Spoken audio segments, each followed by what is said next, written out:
Hello, everybody. The reason why I'm wearing this mask is not because I'm afraid, but because I'm not important. What I'm about to say, however, may be important to the world that we find ourselves in today. So, thank you for everyone who watched, all 30 of you, and more people watched, which made me happy. And I think that maybe like half of those were my mother. And so I wanted to start out with a couple of things. So today we're going to talk about democracy because today is the fourth day in D. Before I start talking about democracy, I wanted to give you a little story about how it has affected me from a very early age. So I had the good fortune of having two mothers. The mother who gave birth to me. She taught me how to think, she taught me how to survive, and she taught me how to be strong and sort of withstand what the world really is. And then there was my nanny, who I had the good fortune of having a nanny growing up, and she taught me through her example the meaning of unfettered, unconditional love. And both of these people, obviously, they shaped the person I am today. And from two sides, they reinforce something.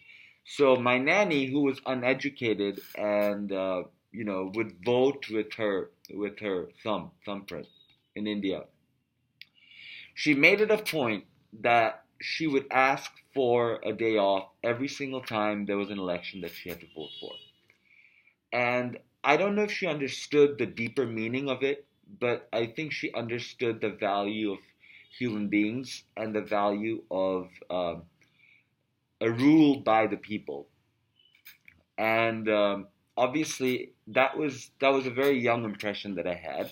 And growing up, my mother, my birth mother, she was a journalist, a reporter, an academic, and she kind of enlightened my world to the geopolitical part of it, the sort of the mechanics of what happens all around the world, um, and and the sort of the intellectual part of what democracy is. But I wanted to sort of go back to my nanny, who I called Nuna, and I don't know what it was that compelled her to go and vote. And I thought about it, and I thought about it, and I thought about it, and I mean, she must have thought that that thumbprint of hers made a difference. And I think that assured faith in the rule of people is something that is crucial to the life of a democracy. So as I grew older, I learned from my birth mother. She educated me. Then I went to college. I went and studied American history. And over the course of first becoming a resident of the United States and an immigrant, and then a citizen, I learned about the American government. And then I went to law school where I focused on constitutional law, where I learned about the American Constitution. And all of this sort of, this whole thing, it brought it kind of, when I finally got sort of a grasp on the Constitution, I realized that what the meaning of this holy meaning of the vote was. Um, so in a democracy, what is a democracy? A democracy is Cracy. Cracy means the rule of or governed by, and demos comes from demos, the Greek of, well, it comes from originally from demos, village, but then it came to represent the word the people, the Athenian people, people with a big P, meaning the general people, everybody, not just one person, which would be an autocracy. So this is what a democracy is governance by the people. And So why is the vote so important in that? The vote is so important in that because if you were to think, as I do, that the Constitution is a holy text, and if you follow by that as a living book of how you live, how you um, see others, how you uh, invest in the rights of others as well as yourself, how you invest in the common good as opposed to just yourself. Uh, Voting is putting your faith in that. You know, when you go, if you're a devout Christian, if you're a devout Catholic, you go every Sunday to Mass and then you take communion with the symbolic blood and body of Christ. If you are a Muslim, a devout Muslim, you pray 5 times a day, and Friday is your day of prayer, not Sunday. Uh, why do we keep these? Why do we keep these routines, these rituals? I think it because it brings order to our minds. I think it brings calmness to our souls, and I think it brings unity to our spirit. And uh, instead of focusing on a deity or on a god, democracy rests its faith on itself, on its people. So if the people don't vote, or if the people don't understand the value of the vote, then it nullifies the democracy. It slides it back to autocracy. It slides it back to oligarchies controlling it, with corporations influencing it, which is what we're seeing in the United States today. And I'm talking about the United States because I'm an American citizen, and it aches me and pains me to see what's happening. We have in the civilized world one of the lowest voter turnouts. You know, it's insane because India is largely uneducated, but their vote rates are astronomical compared to what Americans are. With the education level that Americans have, there should be a 90% vote rate. And not because, just by what I just said, the philosophical underpinning that it is as if you are putting faith in yourself. You're putting faith in the people when you vote. It's crucial for you to participate in a democracy if you want to see it change. It's crucial in a democracy for people to dissent. And the American people, the people of the United States of America, live in a country that has the oldest constitution in the world. It's a living book of our morals, our histories and the traditions, the basic foundation of our history and traditions. And then piled on top of that 243 years of history, tradition, of respecting the rule of law, of understanding the value of human life. These are the crucial elements of our democracy. And these are the things that we need to hold dear. And without holding them dear, we can never think of other people as equal. If we think we can buy votes, if we think we can donate billions of dollars and millions of dollars into super PACs to undermine the will of the people, then that organization is subverting the American government. It's subverting the American people. Because the American government is a democratic government. It is a Republican form of democracy. So let me clarify here what a Republican is. So the Republican Party and the Democratic Party are different. Big D's. Little D's.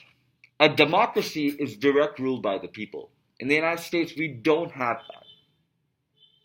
A republic is when the people vote for representatives that then become part of a government that then votes for. So the Congress, for example, the people who vote the senators and the congressmen into office, they represent us as agents. It's not really senators as much. It's mostly congressmen, because senators represent more the right of the state from which they come, and representatives allocated by population represent the needs of the people. So the most direct way for democracy to happen is by the House of Representatives. And then there's the president. And then there's the state offices and the local offices, the local elections. So democracy happens on a sort of, in the United States, democracy happens on a staggered level, on various points.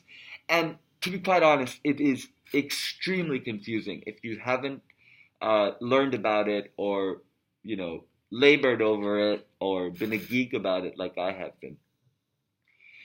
So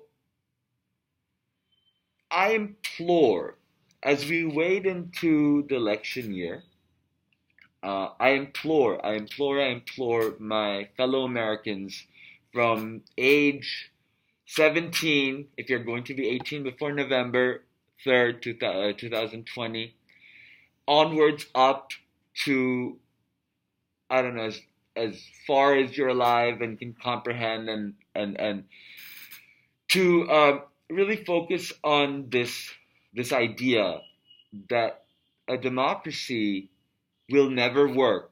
The country that you're so proud of, the country that is so great, the country that is so powerful, won't be powerful anymore. It won't be the beacon of light. It won't be the shining city on the hill anymore if you don't vote, if you don't engage yourself, if you don't have faith in yourself. And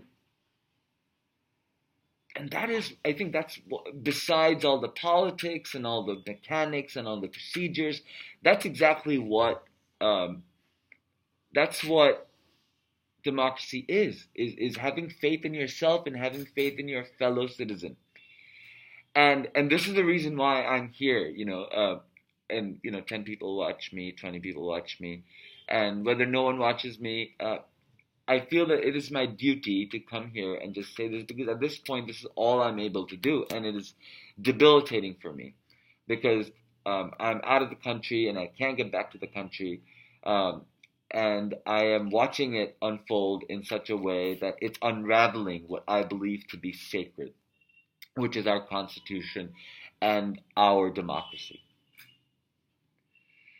So that'll be the meat of what I'm going to say about democracy. I wanted to address a couple of things, feedback, and from my mother.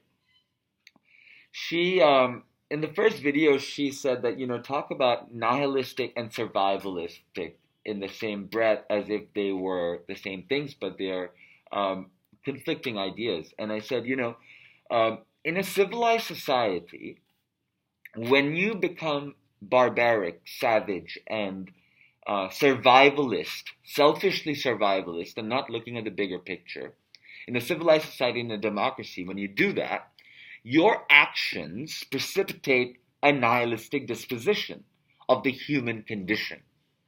So while you survive and you hoard and you hoard and you hoard, and the stockpiles get bigger and bigger, others and millions and millions and millions and millions more starve. Do you see? So it may be survival. So there has to be a balance. There has to be a fundamental balance in the understanding, and that's why a nihilistic disposition and a survivalistic disposition fall into the same discussion. They're not the same things, of course, but one person's excessive survivalism leads to the elimination of lifestyles and livelihoods of thousands, if not millions, of other people. Another thing that she said is that, I talk about global warming. Wearing the first video mask was gas mask, so it was telling of the global warming thing, but I wasn't talking about climate change in the first video. And then I moved to democracy and selfish, and my mother said, you need to make a list and to organize this. This is all disorganized. And I said, Mom, does our brain really use lists? I mean, literally, we labor to get things on lists, and then we really work hard to plan to do all of those things, and then God laughs. So what's in our head? It's this mesh, right? It's this big ball, and then there are these tangents flying around, and they all reach one another inside our heads, and they all connect with one another. And um, instead of going by a list that I would create and then be compelled to read to you, this project is about train of thought, and it's about focusing on one word, starting with one letter, going alphabetically. So at least in the beginning point, it has one anchor, and then of course, as I talked about it, democracy involves us to have an egalitarian society. Democracy, uh, when talking about democracy, I will be talking about race and gender, and of course, when I talk about women, and when I talk about gender, when I talk about race, I'm going to be bringing up the topic of democracy because in our context as Americans, it's crucial. So that's the way that I'm taking this experiment. I'm not doing it. And she also said, "Could you please tidy yourself up? You look really schlumpy." And I said, "Yeah, okay, fine. I'll tidy myself up." So I put my hair back a little bit, and I put a hat on, and sweatshirt is okay, she said. But in the beginning of this video, and I told this to my mother, I say that the reason why I'm wearing this mask is not because I'm afraid, but I'm not important. And I'm really not afraid. It's once I finish my project, I'll take off my mask and we'll talk and introduce ourselves beyond our eyes and teeth. And but really, don't look at me. Listen to my words. See, look at what I'm wearing. Maybe the message it sends you. Uh, why is this mask black? What would this mask be if it wasn't black? What would it remind you of? What would it be? Why am I wearing this hat? Why is there a safety pin on the hat? What's the meaning of the safety pin? What's the meaning of AmeriCorps? What's the meaning of the Peace Corps? What's the meaning of service? Service to your country doesn't need to be the military. Service to your country can be by helping somebody. Service to your country can be investing in AmeriCorps after you get out of college, instead of going into a job in corporate America.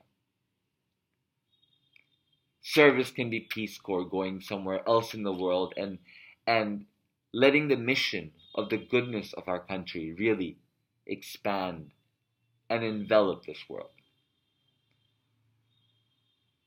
Democracy is not just about us expecting our rights to be there when we do nothing about it. We have to do something about it. And because we have been complacent for so long, our fundamental rights are threatened. Today, the Fourth Amendment right against unreasonable search and seizures is practically non-existent. And you wonder how that happened. It happened because of the war on drugs. A project that we know now didn't work. That's just one example. This erosion of the state's connection to the public, to the people, to demos, is fatal to a democracy. So be careful, be aware, read up, and remember, the 3rd of November, it's election day. You better vote.